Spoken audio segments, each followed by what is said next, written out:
नहमदुहु व नुसल्ली अला रसूलिहिल करीम अम्मा बाद।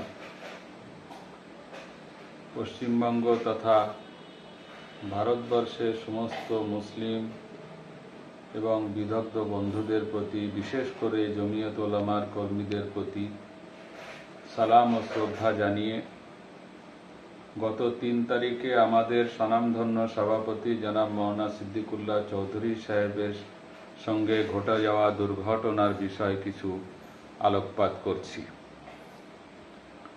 আমাদের মহামান্য সিদ্দিকুল্লাহ চৌধুরী সাহেব তিনি এমন এক ব্যক্তি যার পরিচিতি পশ্চিমবঙ্গ সহ ভারতবর্ষ এবং দেশ বিশেষে ছড়িয়ে আছে। তার জীবনের বিভিন্ন আন্দোলন এবং তার সফল যাত্রা আমাদের দৃষ্টি আকর্ষণ করে, আমাদেরকে আনন্দিত করে।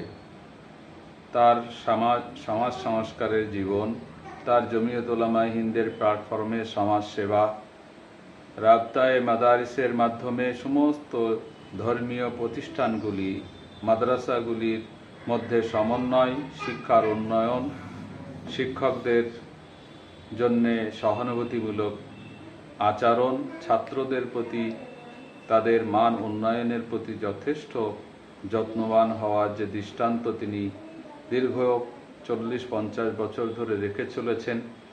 আমরা সকলে তার দীর্ঘায়ু কামনা করি। তার সংগ্রামী জীবন, তার স্বচ্ছ জীবন এবং সাধারণ মানুষের সাথে তার নিবিড় সম্পর্ক আমাদেরকে অত্যন্তভাবে আকর্ষণ করে। সেই মানুষটির গত 3 তারিখে জুলাইয়ের যে অপমানজনক পরিস্থিতির সম্মুখীন হয়েছেন এবং যে অসৎ আচরণ কিছু মানুষ, কিছু দুষ্কৃতী বলবো বা দুষ্কৃতীদের ফাঁদে পড়ে যারা যে কাণ্ডটা করেছেন, তাকে হত্যা করার চেষ্টা করেছে, তার গাড়ি ভাঙচুর করেছে, তার নিরাপত্তাকে বিঘ্নিত করেছে, আমরা সকলেই তার জন্য অত্যন্ত ব্যথিত, দুঃখিত। গত 4 তারিখে আমরা ওয়ার্কিং কমিটি নিয়ে বসেছিলাম, ঘটনার বিশ্লেষণ করেছি। আপনাদের কাছে তার অনুরোধ এবং সেই সিদ্ধান্ত গেছে। আমরা এ পর্যন্ত লক্ষ্য করেছি যে মুখ্যমন্ত্রীর পক্ষ থেকে বিষয়টি নিয়ে কিছু পদক্ষেপ নেওয়া হয়েছে। আমরা তখনই সিদ্ধান্ত নিয়েছিলাম যে মুখ্যমন্ত্রী যে বিষয়ে তৎপর এবং সচেতন, আমরা চাইব যে তার প্রতি আমরা আস্থা রাখি।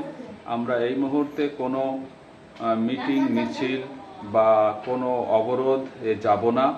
সমস্ত জমিয়তের জেলা এবং শাখা সংগঠনের প্রতি আমাদের আবেদন, আপনারা ধৈর্য ধরুন। জয়ী বারবার ধৈর্যের পরে এসেছে। আমাদের দৃঢ় বিশ্বাস মাওলানা সিদ্দিকুল্লাহ চৌধুরী সাহেবের পদক্ষেপ যেমন ইতিপূর্বে বারবার সফল হয়েছে, এই পদক্ষেপ এবং তার প্রতি যে আমাদের আশা আকাঙ্ক্ষা সেটাও ইনশাআল্লাহ সফল হবে। আমরা ধৈর্য ধরে তা লক্ষ্য করছি। আগামীতে প্রয়োজন হলে আমরা অবশ্যই পদক্ষেপ করব। রাজ্য কমিটি আপনাদেরকে জানাবে। রাজ্যের আমি সেক্রেটারি হিসাবে